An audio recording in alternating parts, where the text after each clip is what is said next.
Hey all, it's Chris from Crypto Power Tips here. Making a response video because the PR manager from Ice Rock Mining responded to the video. Um, Keep in mind that none of these people have even tried or attempted to contact me personally, although they know how. They haven't attempted that.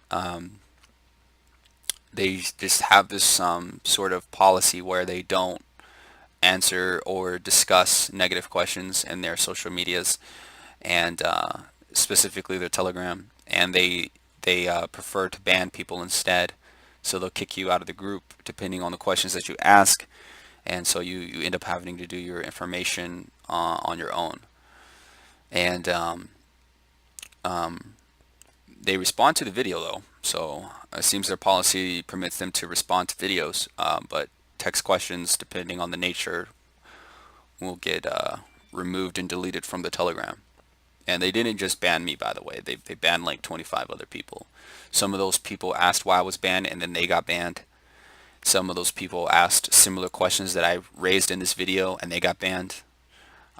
But now that the video is getting a little bit of traction, they feel it's necessary to respond to it. Oh, and by the way, you should probably watch this video by Jam Bart. He's one of the prominent investors on YouTube, and he broke down uh, their uh, their calculator and the profitability of ice rock mining. So that's a really good watch, and it kind of verifies some of the skepticism that was met with their 400% returns on their calculator. So if you think that this is just a single just guy just shouting from the rooftops, check out this video and let me know what you think about that. Because Jan Bart's been investing in these in companies in the crypto space for a minute now. But if we watch, if we read some of these comments here, some of these points, we just break down these things one by one. He says, "Hello everyone, this is Amir, PR manager for Icerock Mining. I've watched the whole video and would like to address what I see as the main points brought up." Okay, great. In this comment, he speaks about his experience in financial markets. He speaks about him speaking on a stage in Dallas, same stage as Tim Draper. And he says, please view some of my presentations. What are these presentations? Are you talking about on YouTube? I'm assuming he's talking about on YouTube. Because if we go to the Ice Rock team here, and this point kind of he's just self-speaking. He's not really encompassing the team and providing any sort of reference to their professional track record. But if you go through if you go through each individual person and you try to find information to like prove their experience or verify any of their experience, you can't, except for Malik. His what he claims to have as experience backs up through his social media. You can see a track record. Mikhail, Diaz, Ruslan, no. And then you come down to the next row. These three don't even have social medias. They could be fake images. No one will be able to prove it. Yaniv, it's just a marketing advisor. We don't really need to verify. Liad, web developer. We don't really need to verify. He's not claiming he has a decade or more experience in anything. These two, same situation as the three above. We just see a face, we see a name, and we see a bio, but we don't really see why they're on the team taking money from the ICO funds, getting paid in a monthly dividend. Like, we don't see any of that information. These could all actually just be fake. And then we come down here, and then we see Amir Ness. He has his LinkedIn, but he doesn't link his Facebook. We don't get any sort of information that leads to his professional track record as a PR manager and marketing ICOs. We don't get any of that. And so I had to specifically look through his background to try to find some information on him. And that's kind of how it all started when I singled this guy out, because he was the most prominent person in all of the interview videos. He's in the Telegram group. He's basically everywhere, but his information and his professional track record were missing. So had to Google search that one. And then we have this one and this one here. Ohad Flinker. Actually, you've got YouTubers claiming that this is a fake person, and that if you do a reverse Google search on this individual, you'll find him linked to other things that are unrelated to ice rock mining using this exact same image. So yeah, this looks like a fake image, a fake person anyways. And why would they have a fake person on their team? I don't know.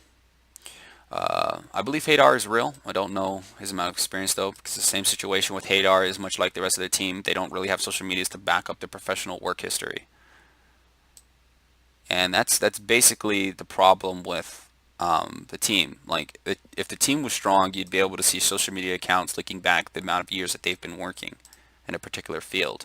You'd be able to verify some of what they've done, and because you can't, the team actually looks kind of weak. But if you come to Amir's comment here, he's not really speaking about the team, but he's trying to verify his own experience by saying, please view some of his presentations. I'll go through his YouTube account, see if I can find any. It's good to know he has a YouTube account. Probably would have been nice if he does have presentations on his YouTube account. Probably would have been nice to link those on the website. Number two, the calculator on the IceRock site uses historical figures based on BTC price and difficulty when the calculations were made. And he goes through basically saying that mining is volatile and that the price is different and that they will be updating the site in the calculator. That's great. If we come to IceRock, we see here that the calculator was used for the Bitmain ASICs that cost about this amount of money, that have this amount of terahashes, and their price that they calculate this at was 14K Bitcoin. Now, when we come here and we see that in the video, if you watch it, the calculations are off. Even if you were to have a 14K Bitcoin, it kind of begs the question, how did you reach those numbers? How did your calculations reach a point in time where you were projecting for 100% a year?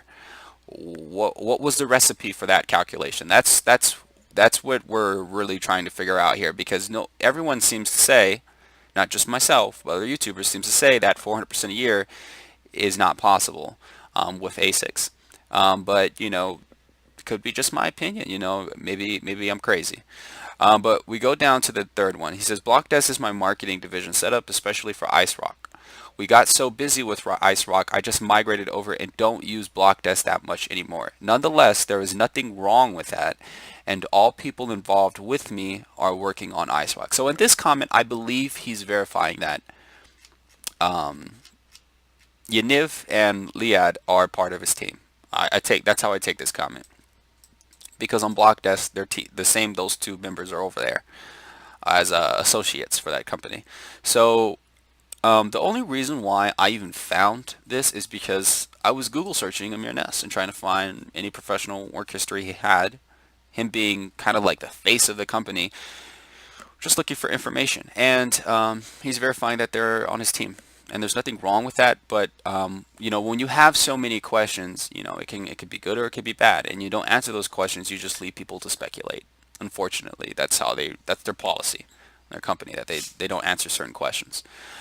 The problem is that when you go to their website, amirness.com, there's a little section that talks about offering mining contracts, and in the video, Amir Ness and Anna stated specifically that they don't offer mining contracts, that they only offer tokens. So that was weird to see that they offer mining contracts on their site.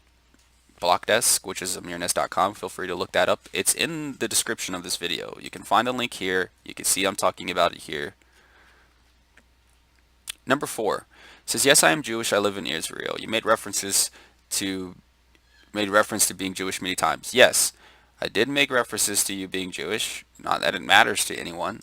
The only reason why I made references to you being Jewish, because I believe that these other two team members may have been Jewish as well, and I was connecting the dots between your PR managing team and the people here at IceRock Mining.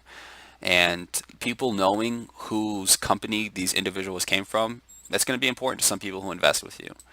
And them being Jewish or not doesn't matter, although on the interview with Anna and Amir, one of the top comments was claiming that someone almost invested in your company until they found out Amir was a Zionist. And although I don't care, and some people may not care, on your Facebook, it does seem to give that sort of impression if you go back far enough through your Facebook history. And I'm just providing research to people. What people say or what people feel or care, it doesn't matter. It doesn't matter. Like, no one really cares if you're Jewish. Number 5, IceRock is one of the most transparent ICOs ever. Malik and Diaz frequently speak on the Telegram channel. Please feel free to come on. I tried. I tried to join your Telegram. When I first joined your Telegram and I started raising questions, I got banned. And then I told Diaz if I wasn't unbanned, I would spread this comment to all the investors. Spread all of my questions to them, and then they would ask you those questions. You can ban them too. And then Diaz unbanned me, and then we ran through the calculations. And then I told Diaz, thank you. And then I will be making a video on the company, basically promotional content, talking about the good, the bad, and the ugly. Showcasing my findings because I'm unbiased. Like, what do I care? If there's good things to say, there's good things to say. If there's bad things to say, there's bad things to say. And that's when Diaz banned me again for the second time. And then he banned every other person that spoke out, asking why I was banned, asking similar questions, saying that 400% doesn't add up even at 14K Bitcoin. A 400% ROI per year does not add up. And those people were banned as well. So in total, probably banned about 20 to 25 people for doing due diligence, coming onto the Telegram, being potential investors who had questions. Your policy is horrible. Your support team is bad, with the exception of Anna and Fernandra. They are very polite. They're very patient to all new investors. I've never seen them react harshly or, irrationally. But some of those people on there do act irrationally and should not be support.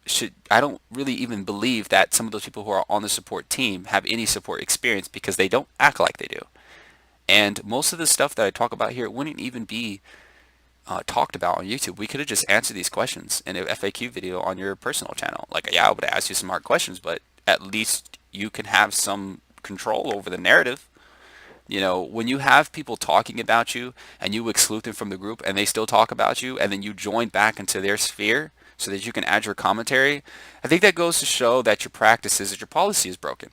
But, what do I know about running a business? We have next comment here, transparency. And our questions were to bring out transparency, but clearly they're not all about that. Our interviews, FAQ videos take all questions asked by you. No, they don't. The audience and are asked by Anna, our lead admin. Anna is really cool, by the way, guys.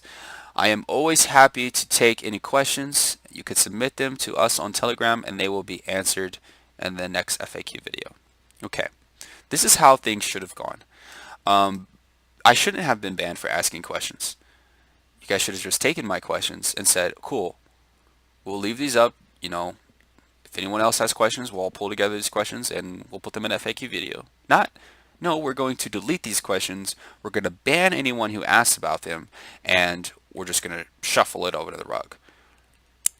Now, that's just my opinion. Things could have gone a lot smoother, but Lastly, I would hope that everyone does their own due diligence and seek their own answers. While some of your points are good and have in fact already been addressed, I don't see your point in trying to discredit us. Okay. Keep in mind that I was actually really, really hopeful for IceRock Mining before I started investigating into it, and that the video only discredits you because I found information that discredits you. If I would have found information that would have given you credit, guess what? Me and other people probably would have invested. And honestly, although we found information that discredited you, we still probably would have invested had you had not treated us so horribly. If you would have not been cursing at us in private messages, if you would have not have banned me and others, a group of other people who probably didn't even know that I existed, were just watching the channel, were investors with you for weeks at a time. I came in there asking questions, you banned me, you banned them. Like, you don't understand why people might have a problem with that. And if you weren't false advertising the calculator and getting people's hopes up like they were going to make a lot of money, like, I wouldn't really have anything bad to say. Most of my video was just me doing due diligence on your company, finding research about you, about your team, about how their system works, and anything else that I couldn't prove was just speculation. You know, on what could potentially happen. And, had you guys maybe managed the situation a little better, things would have been different. But you still have not reached out to me. You still have not unbanned people. You still have the policy that you have. It's like a short temper ban policy, just ready on the trigger finger, ready to kick people out. Nothing's changed.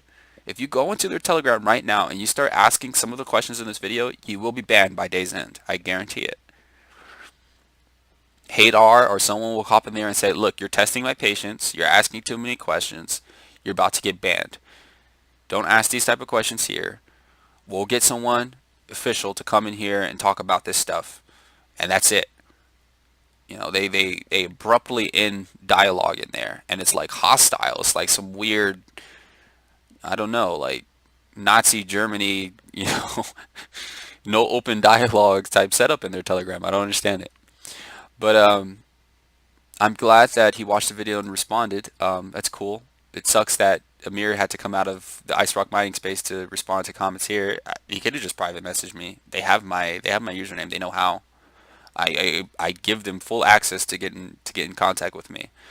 But it doesn't seem like that's important to them. And for a PR manager, handling PR is probably something that you should do. So until we reach some sort of resolution, I mean, my stance is going to remain the same. And everyone who talks about your company outside of your space, those are the people that actually, I guess, matter. Like what people say in your Telegram, is always going to be safe space bias because you control the environment and you want that to happen. You don't allow people to, say anything outside of the parameters of your safe space. But it's just, these are my opinions. I responded to your comments, and yeah, I hope that we can get some more transparency out of you guys. But yeah, that's all I have to say. I hope we can discuss these things. You can always get in contact with me through Discord or anything. My Telegram account is still open, still active, but still banned. So if you go through the Telegram and you unban me and you PM me, you can hit me up. But till then, see you guys on the next video.